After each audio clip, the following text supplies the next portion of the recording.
The first thing Sara Bell saw when she pushed open the door of the cabin was blood. Not a smear, not a streak, a pool. It had spread out from under the man on the floor in a slow, dark circle, the color of stewed cherries. The lamp on the table had burned down to its last quarter-inch of oil. The light over the room came in a low gold that lay on everything like a held breath. Snow ticked against the single window. The wind outside had not stopped its low howl since she had begun the climb 4 hours earlier. She set her medicine bag down where the floorboards were dry. She did not call his name. She did not need to. The man on the floor was Caleb Voss, the lonely mountain man the town of Bear Creek had spent the better part of 6 winters whispering about. And he was, by every sign she had ever read in her practice, less than an hour from death. His wool shirt had been torn open across the chest. The wound under it was not a bullet hole. It was a deep, ragged tear that began under his collarbone and ended somewhere below his ribs. It was the kind of cut a hunting knife makes when a strong arm drives it home with intention. The bleeding had slowed only because the body inside him was running out of blood to give. Sara knelt. The hem of her wine-colored dress went wet against her knees. She did not flinch. A small sound came from the shadow at the far wall, and she looked up. A boy stood there. He had Caleb's hair, dark and damp from the snow, and Caleb's height in the bones of his shoulders. But his face was the face of someone who had not slept in a long time.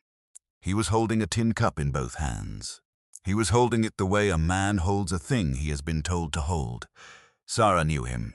Every soul in the valley knew him. Jonah Voss, 7 years old, had not spoken a single word since the day his mother died. Now the boy was looking at her with both eyes wide. He did not speak, he could not. But his eyes moved from her face to his father's body and back again. And the question in them was so loud that she felt it climb up the bones of her own throat. She said soft, "I need warm water." "The kettle, Jonah! Can you do that for me?" He did not move for a moment. He looked at her like the words had reached him from a long way away. Then he nodded, set the tin cup down on the floor with a care that broke her, and walked to the iron stove where a kettle sat over a low fire. Sara turned back to the body. She placed 2 fingers under the angle of Caleb Voss's jaw and waited. The pulse, when she found it, was the pulse of a man who had decided he was finished. Slow, thready, spaced too wide between beats. She had felt this pulse before. She had felt it under her own husband's jaw, the night the railroad sent his body home in a wagon. She had felt it twice since under the jaws of farmers who had been gored, and a 3rd time under a widow who had bled out a child she could not carry. She had lost 2 of those 4 people. She had saved 2. The arithmetic was not in her favor tonight. She unrolled the leather wrap from the medicine bag. The lamp behind her ticked, dimmed, flared once, and steadied. Outside, the wind drove a sheet of snow across the window. The fire in the stove crackled as Jonah added a stick of pine. She poured a small measure of water from her canteen onto a clean linen square and began, with hands that did not shake, to wash the edges of the wound. Her hands did not shake, because shaking was a thing she had learned, over the last 4 years. To put down on a shelf the way you put down a kettle you cannot drink yet. "Stay with me, Mr. Voss," she said to the still face. "We have not been properly introduced. That is a poor reason to die in front of a woman." Behind her, the boy turned his head. She did not see it, but for 1 full second the kettle in his hand did not move. Something in the cabin shifted, a small thing, not enough to name yet. She bent her head over the wound and began to work. The lamp's oil was almost gone. She would have to ask the boy where his father kept the spare. She would have to ask the boy a great many things in a great many hours that lay ahead. She did not know yet that by the time the lamp ran dry, the boy would have done a thing he had not done in 4 years. She did not know that the man under her hands would owe her his life by sunrise, and that she would, in a way she could not yet name, owe him hers. She only knew in that moment that the snow was a-falling and the fire was holding, and the pulse was still under her fingers.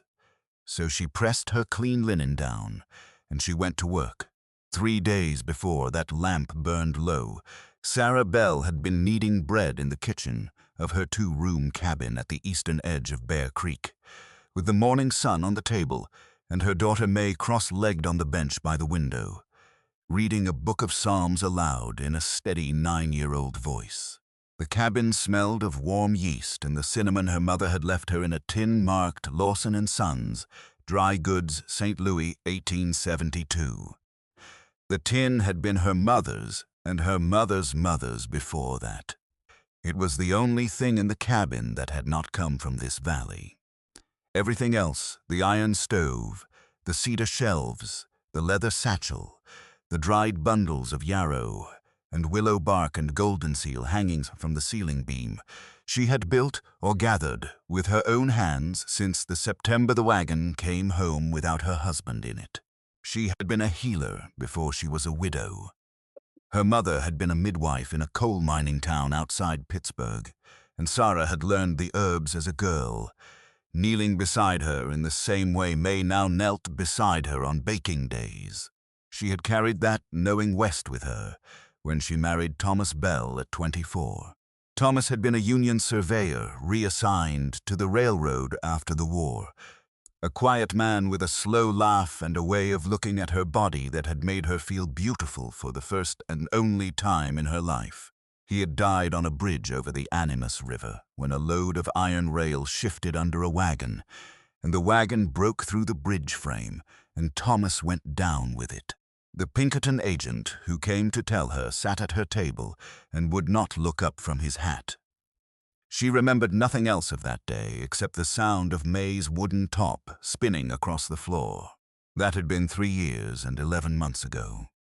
The cabin she had moved into afterward, 2 miles closer to town than her marriage home, was the only place in the valley a plus-size widow with a daughter and a satchel of herbs could afford to keep on her own. She made her living the way her mother had made hers, by being the woman the women of the valley would call when the doctor would not come, or could not come, or would not be paid in chickens. Dr. Walter Hayward was the man who would not come. He had arrived in Bear Creek with the railroad in 1874, and from his first month he had made it clear that a woman who carried herbs was a woman who carried interference. He had refused more than once to share supplies from the freight wagons that brought morphine and carbolic and quinine up from Denver. He had told the town council, in a meeting Sara had not been invited to, that her presence in the valley was tolerable, only because she lived at its edge and would not be confused for a true physician. The town tolerated her because the women called her first. The wives of the lumber camp called her for breech births. The Mexican families on the South Road called her for fevers. The black families that had come up from Kansas after the Exodus called her for everything. Old Mr. Brennan at the general store sold her muslin at cost and slipped May peppermint sticks without taking her coins. The Reverend Ezekiel Hollis at the white-painted church on Main called her a Jezebel from his pulpit twice a year when the offering plate was light. Sara had learned over 4 years to expect nothing from the town and to deny it nothing she could give. She was 38 years old. She wore a size 16 prairie dress that her mother-in-law had sewn for her wedding and that she had let out twice since. She had stopped looking at the small, cracked mirror over her wash basin on the morning of her first widowed Christmas, and she had not started looking again. That third morning, the morning she would later mark as the morning before everything, May read a verse aloud and then closed the book on her thumb and said, "Mama, did you ever know the mountain man?" Sara had not been thinking of any mountain man. Her hands had been in the dough. She blinked and set her palms flat on the floured wood and said, "Which mountain man, Sweetness? The one with the boy who doesn't talk?" "I have met the boy," Sara said. "Twice. Once for a bee sting on the road outside the church. Once when he came down with old Tom Brennan for a sack of flour. I have not met the father." May considered this. She had her father's slow, careful way of considering.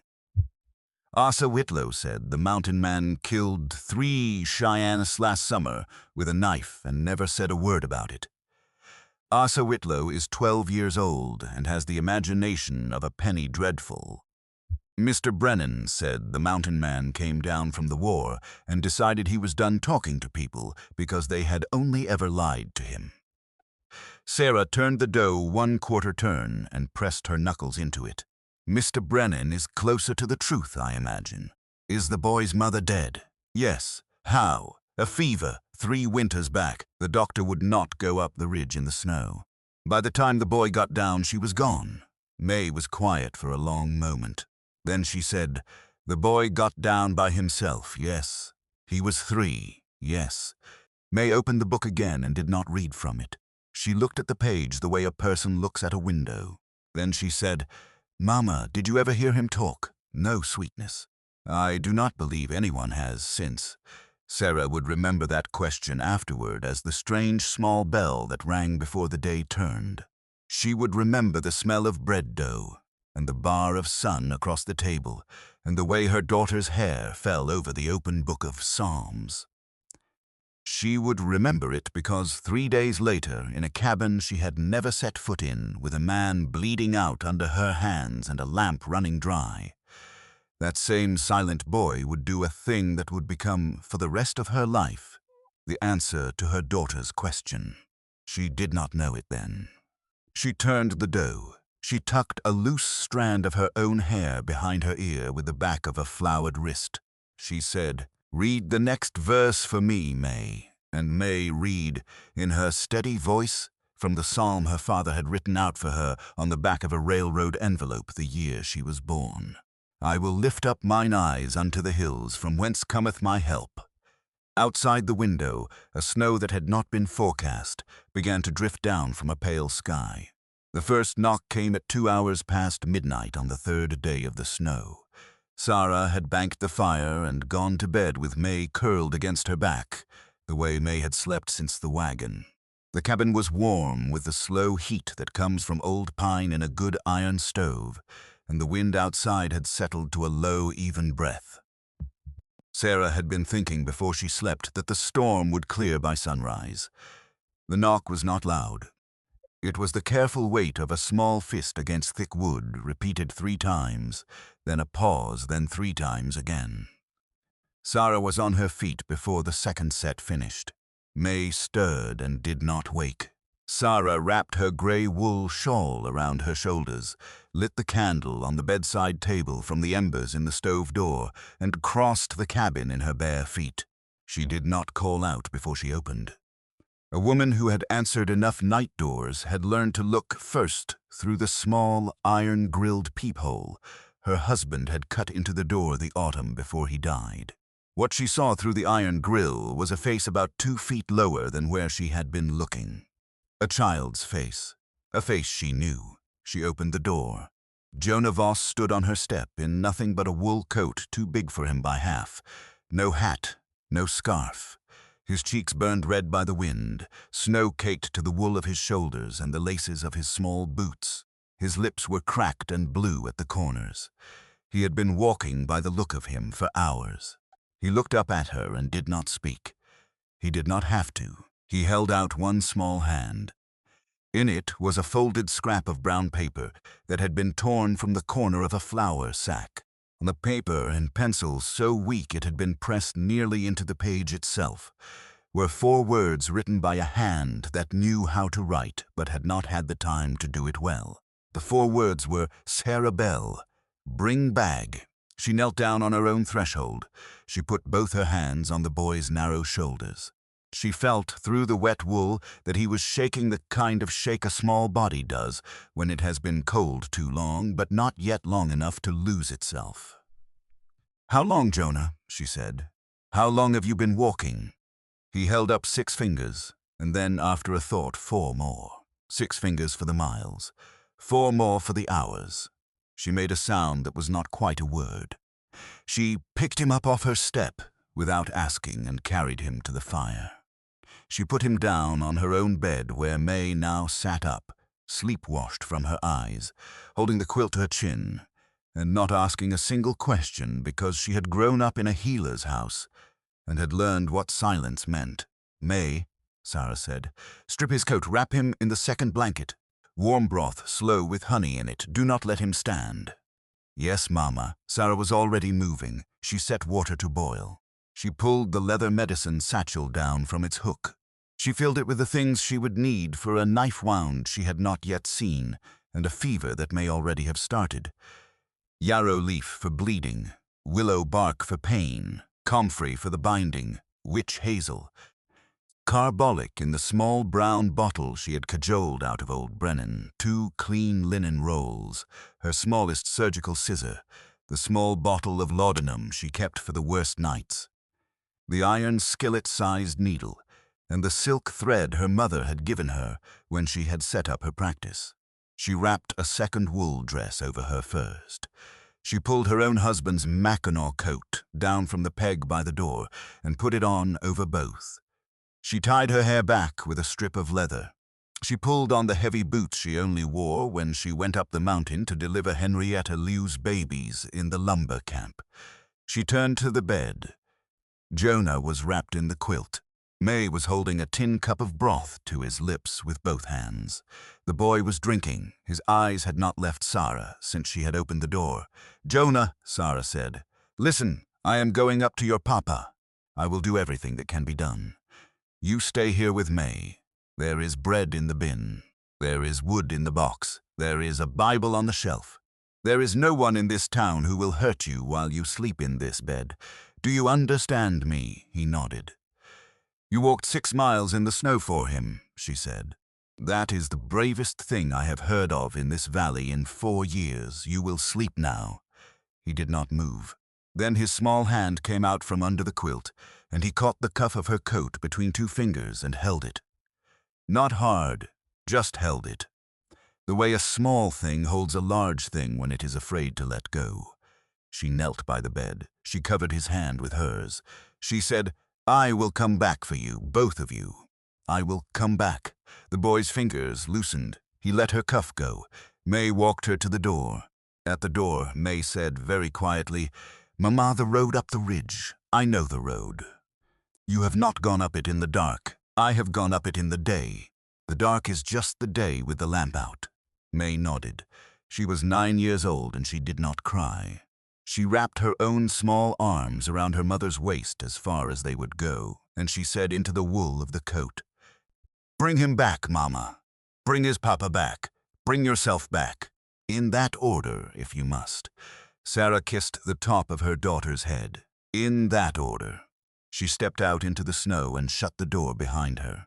The cold met her like a stranger she had to pass on a narrow path.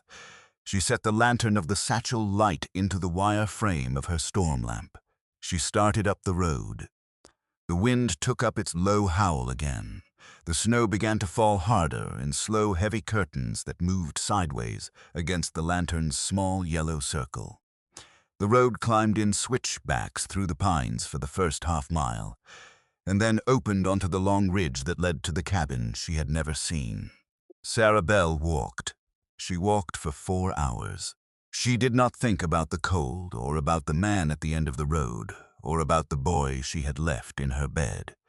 She thought about her hands, and what they could and could not do when she got there.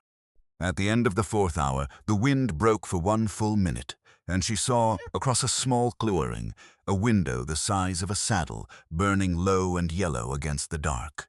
She put her boots into the deepest of the drifts, and she went. The fire she built that first night in Caleb Voss's cabin lasted until dawn. She did not sleep.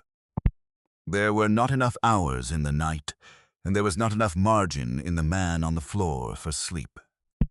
She closed the wound with 18 small stitches by the light of a fresh lamp and a candle. She bound the closure with willow bark and yarrow and a layer of clean linen. She set a low fire of comfrey and golden seal to boil into a poultice that she would change every 2 hours through the day to follow. He did not wake. His pulse, slowly by stubborn quarter beats, climbed back into counts she could live with. Not strong, not safe, but there, 42 beats, then 44. then 47 by the time the window across the room turned the color of cold milk. The cabin she had walked into was a cabin built by a man who had built it alone and had not built it to be looked at.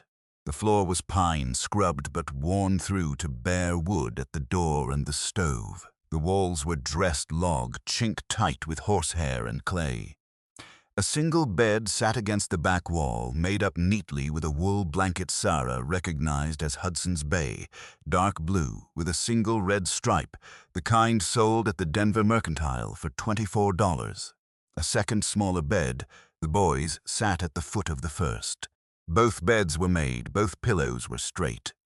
On the wall over the larger bed hung three things: a pair of antlers, a folded American flag in a wooden case of the size given to widows by the Army, and a small framed photograph, daguerreotype glass over a paper portrait, of a young woman with a long, oval face and dark hair parted in the middle, holding a baby with both hands, her eyes turned to the side as if she had been told to look at something and had only half believed it would happen. Sara did not look at the photograph for long. She felt that looking at it for long would be a thing she had not been invited to do. She heard the boots on the porch about an hour after sunrise. She had been changing the poultice. She set the linen down and stood. The door pushed open without a knock. A man stepped in. He was tall. He was older than Caleb by a decade. He had a white beard and a black wool coat and a Henry rifle across his back, and the small lined face of a man who had been winters in this valley. "You'd be the widow Bell," he said. "Sara Bell." "Yes." "Tom Brennan. The boy came past my store yesterday morning before he came down to you. I had been up looking for him since. He did not come past your store. He did. He didn't go inside. He stood in the alley behind the store for some minutes. I saw him from the back window when I went out for kindling. I called to him. He did not come. I followed him toward town and I lost him in the snow." Sara looked toward the boy's empty bed. "He came past you to get to me. He came past me to get to you." The two of them stood for a moment in the small cabin with the man on the floor between them. Then Tom Brennan took off his hat and set it on the table and said, "How bad?" "Bad enough. He should be dead. He is not. He may not be by tomorrow either. I cannot say more than that." Brennan nodded. He looked at Caleb on the bedroll she had pulled to the warm side of the stove. He looked back at her. "You'll have done this alone. I have done it alone. All night. All night. You walked up here in the dark. I walked up here in the dark." He was quiet for a moment.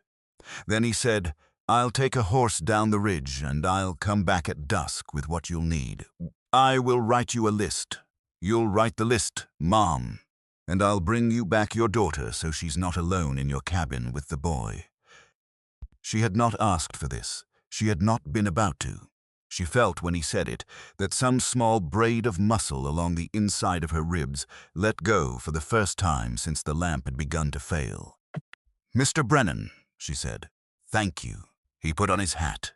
He looked at Caleb's still face. He said, "He's a good man, Mom." He won't say it, but he is. I am beginning to think he must be. Brennan went. The door closed behind him.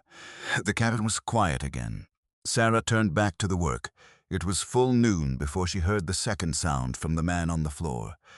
It was a small sound, a low, cracked syllable that was not a word. His eyes did not open, but his jaw moved, and his hand, the right hand that lay loose at his side, twitched once toward his chest. She knelt beside him. She took the twitching hand in hers and held it against the side of his face so he would know, even unconscious, that a person was here. "Mr. Voss," she said, "you are not alone in this room. The boy is safe at my cabin. The fire is good. The wound is closed. The bleeding has stopped. You are going to live." His eyes did not open, but the fingers in her hand tightened against her own for one full breath before they let go. She sat back on her heels. She put her palms flat to her thighs. She breathed. Behind her, the door of the cabin opened. Tom Brennan was back with her daughter, and her daughter was back with the boy, and the boy walked in with his hand in May's, and May walked in with her hand in his. and both of them came across the room to the bedroll where the man's chest now rose and fell in the slow, honest rhythm of someone who has decided, against his own opinion, to be alive a little longer. Jonah let go of May's hand. He knelt beside his father's chest. He put his small palm down on the blanket over the place where the heart beat. He did not look at Sara. He did not look up at May. He looked at the rise and fall of the wool. He kept his hand there until his father's hand, in sleep, found his small wrist and held it. Sara turned her face away because she had not earned the right to watch. When she turned back, May was watching her. May's eyes were very steady. "Mama," May said, "are we staying?" "For a little while, sweetness, until he can stand." "Good," May said. And she sat down on the floor cross-legged beside Jonah Voss, and she did not say anything else for a long time. It took 2 days for the talk to reach Bear Creek that the widow Bell had taken her daughter up to the mountain man's cabin in the snow and had not come back. It took 2 more days for the talk to reach Reverend Ezekiel Hollis. By the time the storm broke and the road down the ridge became passable to a wagon, the town had already arranged its mouth around the news. The wives of the lumber camp had said one thing about it. The women of the South Road had said another. The men at the smithy had said the third, and the Reverend, having heard all 3, had decided his Sunday sermon a full Tuesday early. Tom Brennan came up the ridge again on the 5th morning. He came alone. He stamped the snow off his boots at the door, and he set a sack of flour and a side of salt pork on the table, and he stood in the room with his hat in his hands, and he looked at Sara Bell as a man looks at a friend who is about to be hurt and who he cannot hurry to warn. "Dr. Hayward has filed a complaint with the town council," he said. "Reverend Hollis is preaching on it Sunday. The complaint says you have abandoned your post in the town. The Reverend is going to say something worse." Sara was at the small table by the window, stripping willow bark with a paring knife. She did not look up. She finished the strip in her hand. She set the knife down. She said, "How much worse?" "He's going to use the word fornication, ma'am." "I'm sorry." She nodded once, slow. She brushed the willow shavings into a small clay bowl. She said, "And he has not spoken to me." "No." "Has he spoken to the boy?" "No." "Has he asked Mr. Voss whether he would prefer the Reverend Hollis to come up the ridge in the snow and minister to him, or whether he would prefer the widow who has stitched him together to keep doing the work?" "He has not asked Mr. Voss anything in 6 years. Then let him preach. The sermon will be over by noon. The wound on the porch will not be." Tom Brennan looked at her. Then he looked at the bed where Caleb Voss now slept. In the proper bed the wound shifted to the right side, the fever broken on the 3rd day. He looked at Jonah, who sat by the bed on a small stool whittling a piece of pine with a knife his father had owned since the war. He looked at May, who sat at the table across from Sara, reading from the same book of Psalms she had carried up the mountain in a satchel. He said, "Mom, I will tell you a thing because I am the only soul in this town who is going to. Tell me, Mr. Brennan, there are women in Bear Creek who have decided you will not come back down. I have not decided that. That is not what I mean. I mean there are women in Bear Creek who have decided, in their kitchens, that you will not be allowed back down. Mrs. Hollis is one of them. The schoolmaster's wife is one of them.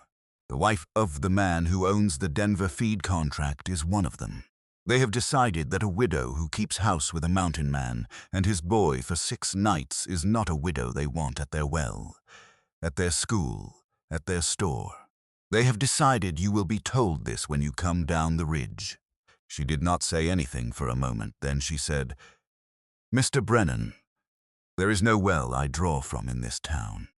There is no school my daughter is welcome at. There is no store but yours. They have decided a thing they cannot do. They can do enough, Mom. They can do enough to make a winter very long." She looked out the window at the snow. The snow had a low blue color, where the shadow of the pines fell across it. Beyond the pines, the ridge dropped down toward the smoke of Bear Creek. The smoke was the thin, honest smoke of breakfast fires being banked for the noon. She said, "Mr. Brennan, I have been in this valley 4 years. I have buried 2 of my patients, and I have caught 7 babies.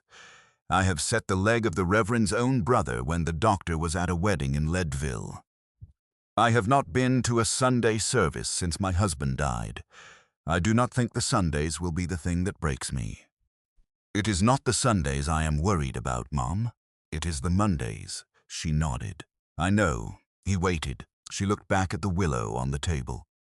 She said after a long moment, "Will you do something for me, Tom?" "Yes. When you go back down, will you tell Mrs. Hollis a thing from me, not a defense?" "A thing." "What thing?" "Tell her that on the night I was called up the ridge, her own granddaughter, Lily, was running 103 by my count, and that I had been at her bedside the morning before, and had left her in her mother's care with willow tea and instructions, and that if I had not been called up to this cabin, I would have been at Lily's bedside again that night. Tell her that I sent a note with you back down on the second morning, telling her mother to fetch the doctor in my absence.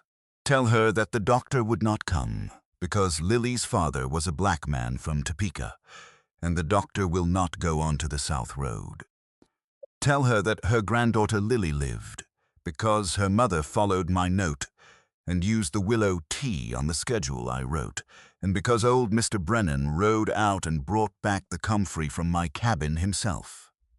Tom Brennan looked at his hat for a long moment. "I'll tell her, Mom. Tell her that the Reverend can preach what he likes on Sunday. Tell her that I will be home by then. And tell her that the next time her granddaughter runs a fever, she must walk to my cabin herself, and I will open the door, and I will say nothing about Sunday at all. I will tell her." He put his hat on. He turned toward the door. At the door he stopped. He turned back. He looked at the bed where Caleb Voss slept. He looked at the man's face in the soft afternoon light. He said in a voice she had not heard him use before, "Sara." She looked up. He said, "He has been alone a long time. Yes, you have been alone a long time, yes. I am not the man to tell either of you what to do with that. But I am the man to tell you that there is no rule in any book I have ever read that says 2 people who saved each other should pretend they did not." He put his hand on the door. He paused. He said, "I have known Caleb Voss since the spring of 1873. He came down from the mountain twice that I know of in those 6 winters, once to bury his wife, once to buy flour. The 3rd time he came down was the day his boy walked 6 miles in the snow to find you. He came down inside your bag, Mom. He came down because his boy chose you. You will not have a better recommendation from a man in this valley than the one his boy gave you the day he laid that note in your hand." He went out. The door closed softly behind him. Sara sat for a long time at the table with the willow knife in her hand. May did not look up from the book. Jonah did not look up from the pine. The fire in the stove ticked over once.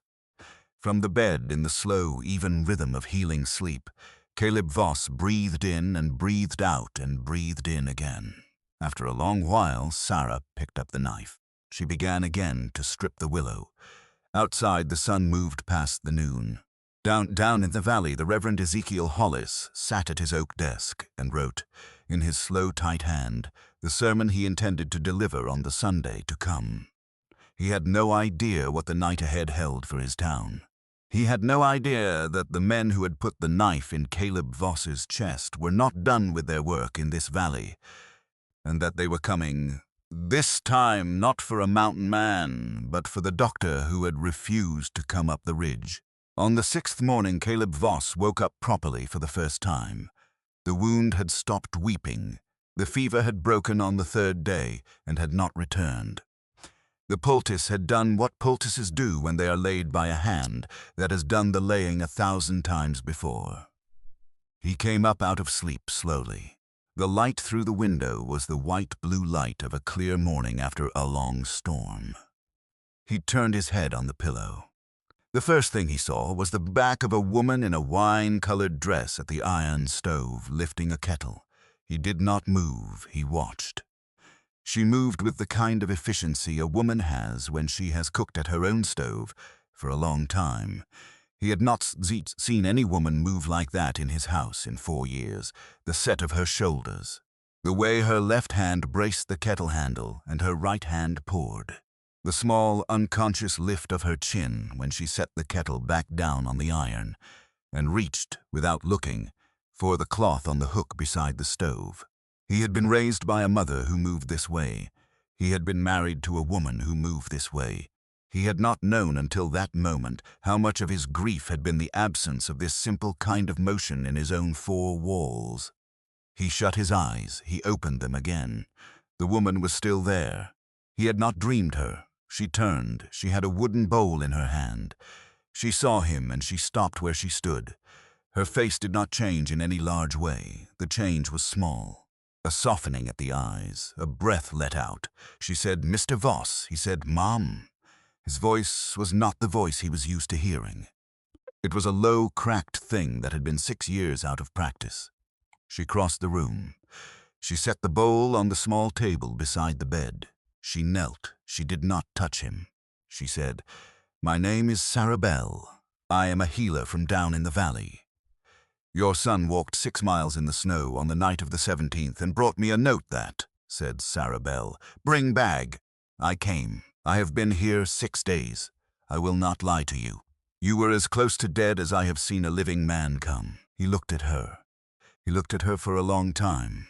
He said, "Where is the boy?" "Outside on the porch with my daughter. They are scraping the snow off the south wall." "Your daughter?" "May, she is 9. She has been here since the 2nd morning. Mr. Brennan brought her up. Brennan, he has been good to us, Mr. Voss. The town has not."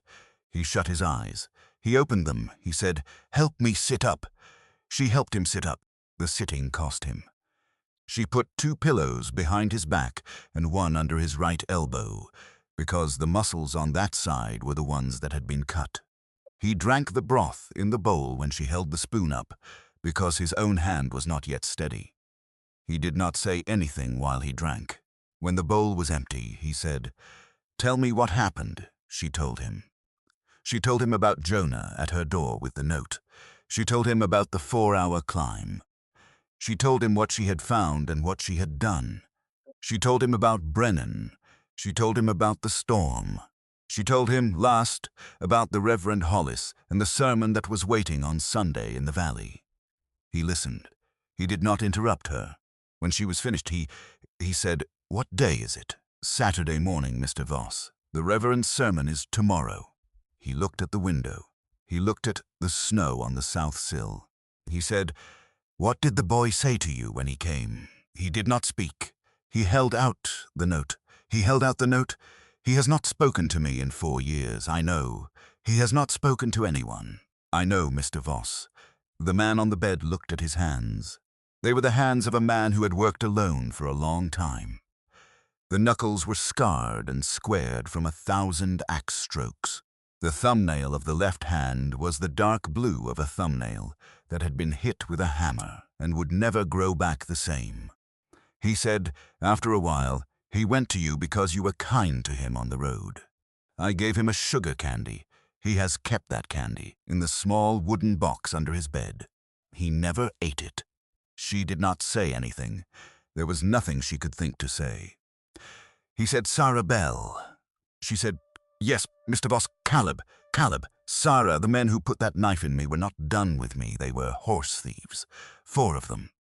They came across my high pasture at sundown. I have a buyer in Denver for 2 of those horses on the contract that pays my taxes. The 4 men took the horses, and they came at me when I put a pistol on them. I shot one. The other 3 left me where I fell and rode south. They will not be back here, but they will be back somewhere. They will go to the valley if they need supply. They will go to the doctor if they need a wound stitched, because I did not put a graze on the one I shot. I put a real wound." She listened. He said, "If they go down into Bear Creek for supply, they will see your cabin on the way in. If they go to the doctor for a stitch, they will see. The doctor will not stitch a man who has a horse he cannot account for. The doctor will ask. The doctor will turn them away. They will not take kindly to being turned away. There is a chance, Sara. There is a chance that the trouble has only moved. She thought about this. She thought about May outside on the porch. She thought about the South Road. She thought about Lily. She said, "Then we will go down today. You will not get me down today. I will get you down today, Caleb. Mr. Brennan will come up with the buckboard at noon. The road has packed enough since yesterday for a slow wagon. We will get you down. We will get the boy down. We will get my daughter down. We will go to Mr. Brennan's store. We will sit at the back of the store. We will wait. For what? For Sunday." He looked at her. "She's Caleb. The Reverend Hollis is going to preach a sermon about me tomorrow. He is going to preach the wrong sermon. I am going to walk into the back of that church with you and your son and my daughter, and we will sit in the last pew, and the Reverend will see us. And when the sermon is over, the 4 people in this room will walk down the center aisle of that church and out the front door. And we will keep walking until we reach Mr. Brennan's store, where we will be safe, and we will be 3 doors down from the doctor when the men who put that knife in you come down the South Road, which, by the way you have spoken, they will." He was quiet for a long time. Then he said, "You would walk into that church." "I would. For the doctor's safety, for the doctor's safety, and for the boys, and for yours. And I will tell you the truth, Caleb, for mine." He nodded, slow. He looked toward the door of the cabin. He said, "Sara, yes, call the boy in." She rose.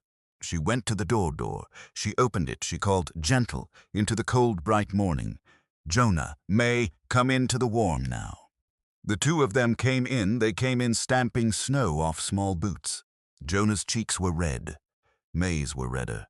May carried in a small bundle of pine cones in her apron, the kind a child gathers for the joy of having things in an apron, and she set them by the stove.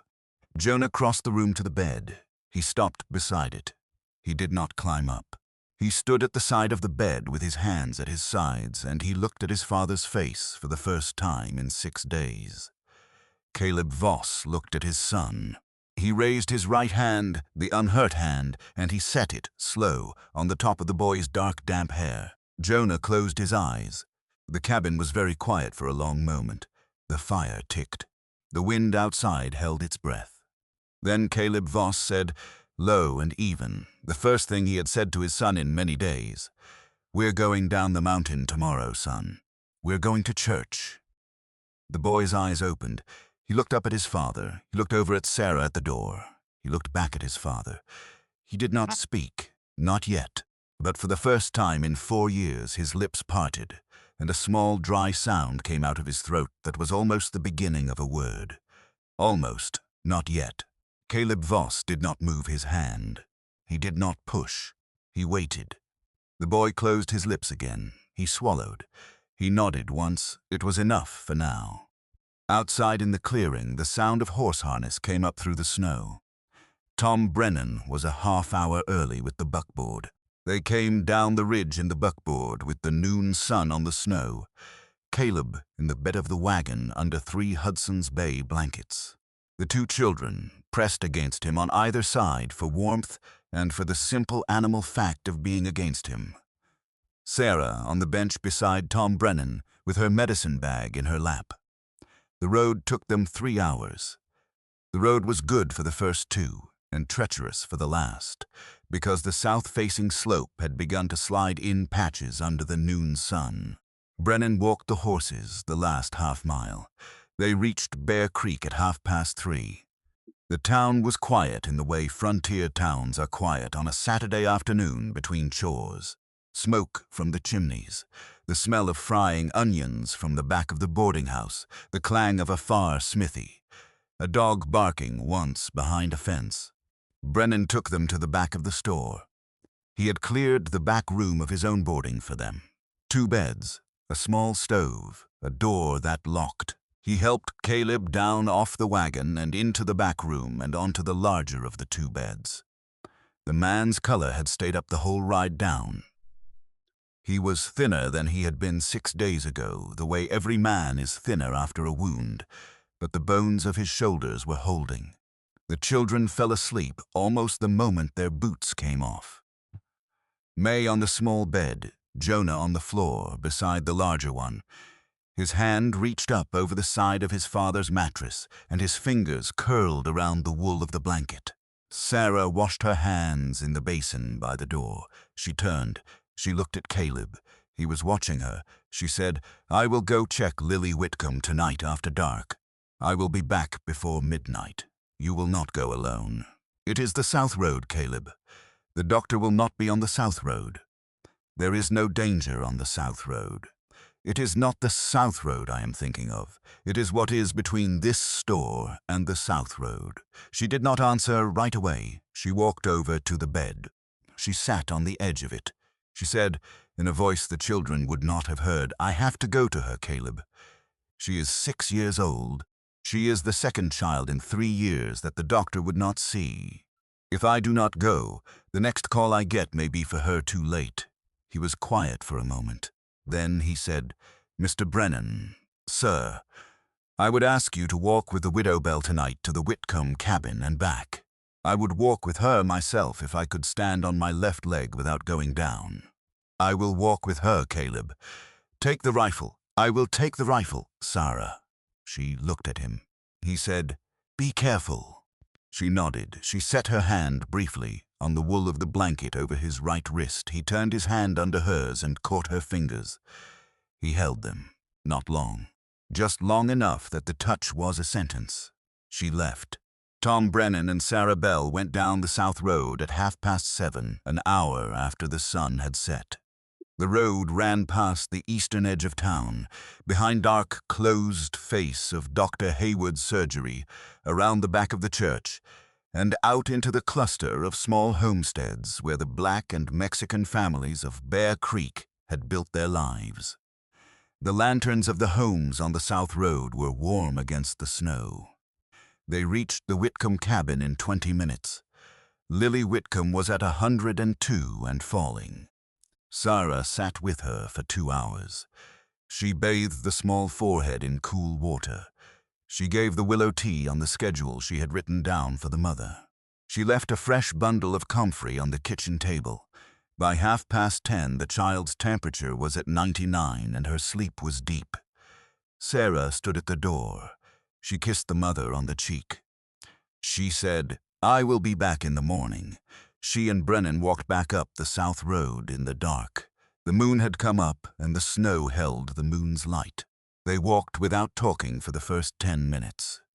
It was at the 11th minute, where the South Road bent past the back of the doctor's surgery, that they heard the voices. 3 men, low, arguing, one of them angry. The doctor's back door was open. Light spilled out yellow on the snow. Brennan put his hand on Sara's arm. He drew her back into the shadow of the church wall. He brought the Henry rifle off his shoulder. The voice of one of the 3 men carried, "I told you, Doc. I told you to stitch it and shut your mouth. You don't get to pick who comes in here," the doctor's voice. Higher than Sara remembered it, tighter. "I have written down a name and a date. If anything happens to me tonight, the marshal in Denver will see that name and date by Wednesday. You will not be safer in this room than out of it." The angry man laughed. It was not a laugh. Sara said very low to Brennan, 3 of them. The same 3. Caleb said 3 roads south. I count 3. They have come back for supply. The doctor has refused. He has refused for the right reason this time. He has refused for his own life. He will not keep refusing past the next minute, Mom. No, he will not, she thought fast. She said, "Tom, go to the back of the store. Get the marshal's deputy out of the boarding house. Get him to the front of the doctor's surgery. 2 minutes. What will you do?" "I will keep them in the back room until you come."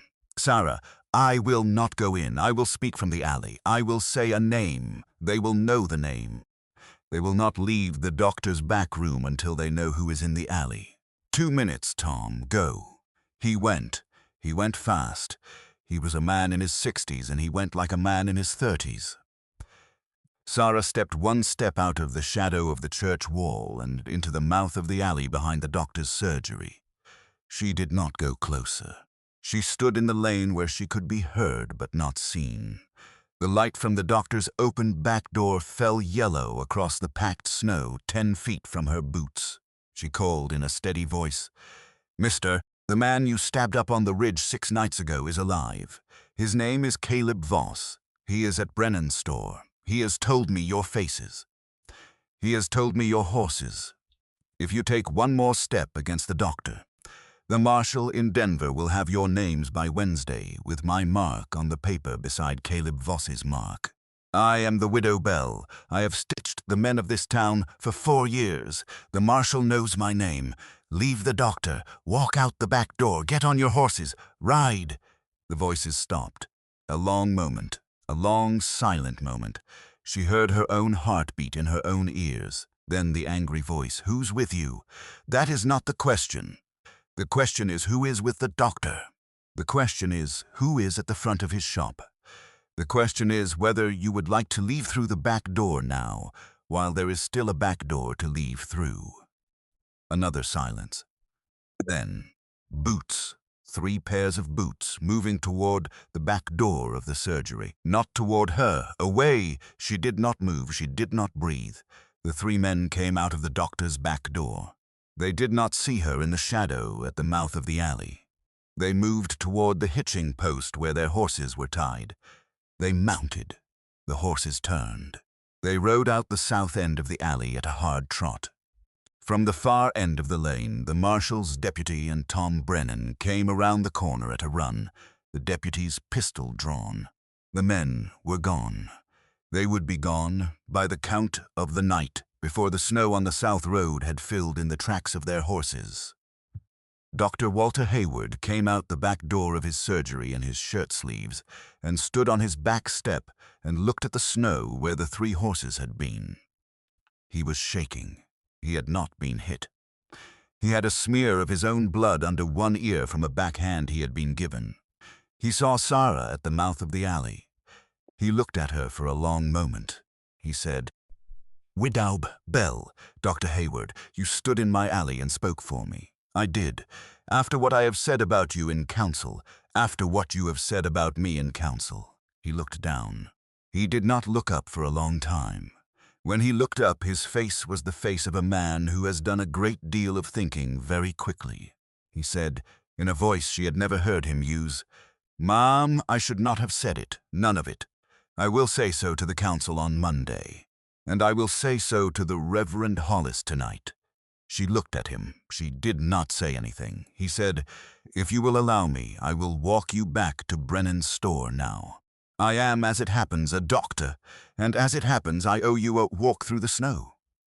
She did not smile, but the muscle along her jaw, which had been tight for 6 days, loosened by one small turn. "You may walk us back, doctor. The store is 3 doors down." The 4 of them, Sara and Brennan and the deputy and the doctor, walked the 3 doors back to Brennan's store in the moon and the snow. At the back room door, Sara stopped with her hand on the latch. She turned. She said to the doctor, "Tomorrow at the Reverend's sermon, there will be a small family in the last pew. You may sit with us if you choose." He looked at her. He nodded. He said, "I will choose." He went. The deputy went. Brennan stayed at the front of the store with the rifle across his knees. Sara opened the door of the back room. The lamp inside was low. The 2 children were asleep. Caleb Voss was awake. He had been awake the whole time. He was sitting up in the bed with his right hand on the blanket and his left hand around the pistol that had been on the bedside table since they had arrived. He did not say anything when she came in. He looked at her. She said, "They are gone." He set the pistol down on the bedside table. He let his right hand fall open on the blanket. She crossed the room. She sat on the edge of the bed. She took his open right hand in both of hers. She held it. He said, "Sara." She said, "Caleb." He said, "Sara, will you stay?" She said, "Yes." The lamp on the table burned its slow, even yellow. Outside the back room of Brennan's store, the moon held over the valley of Bear Creek, and the snow on the south road began, slowly, to fill in the tracks of 3 horses that would not be heard of in that town again. The bell of the white-painted church on Main Street rang at 10 the next morning. The 4 of them walked from the back of Brennan's store across the snow to the front steps of the church together.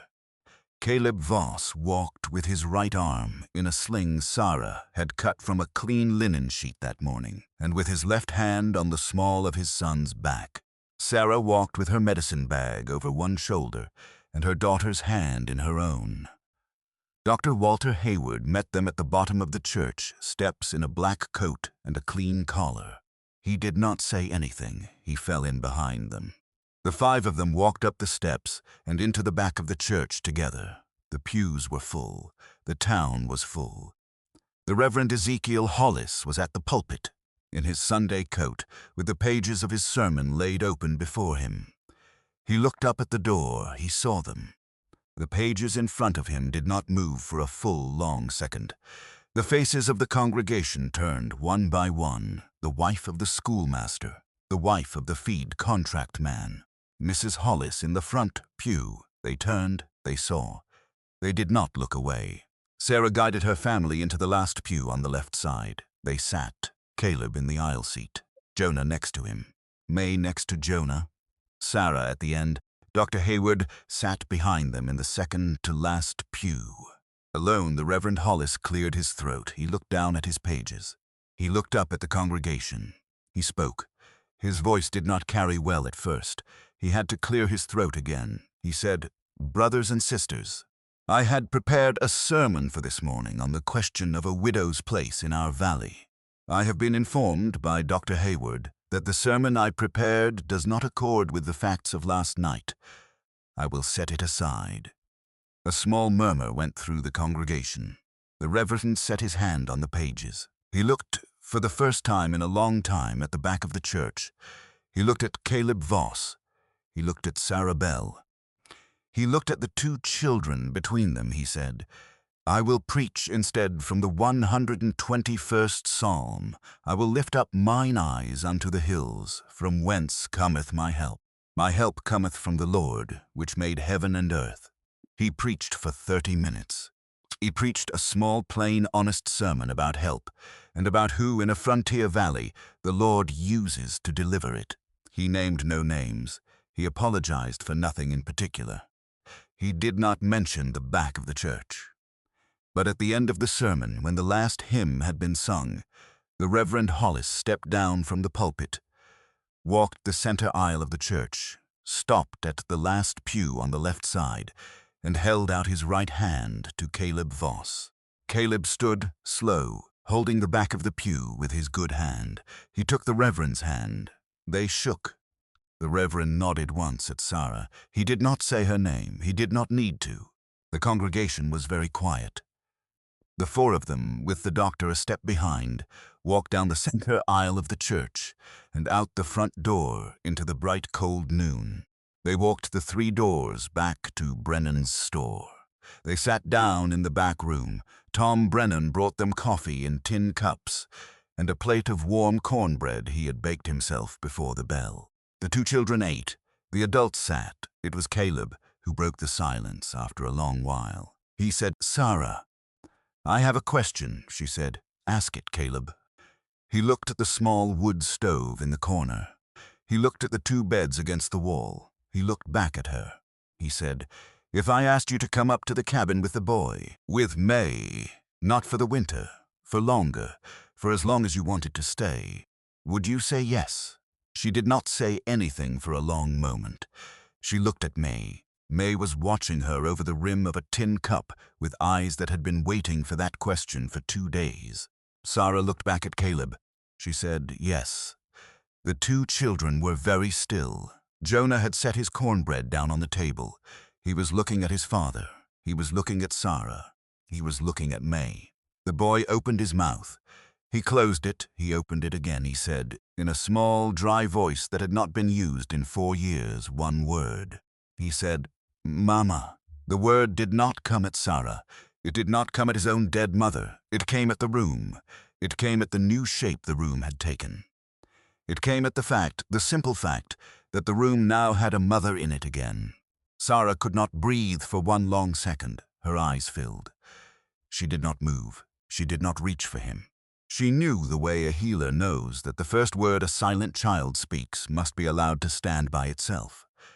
Caleb Voss put his good hand over his face. May set her tin cup down. She slid off her chair. She crossed the small room to where Jonah sat. She put her arms around his shoulders the way an older sister puts her arms around a younger brother. She did not say anything. The fire in the small stove ticked over once.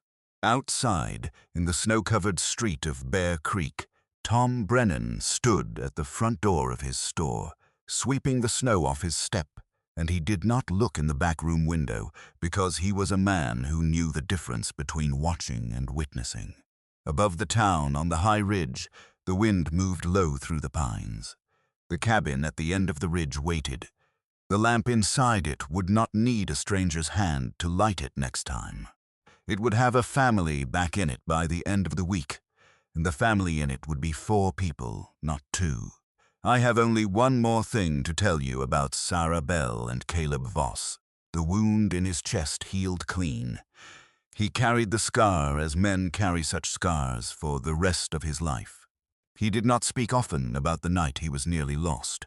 He spoke when he spoke, about the boy who walked 6 miles in the snow. Jonah Voss did not become a chatty child. He spoke when he had a thing to say.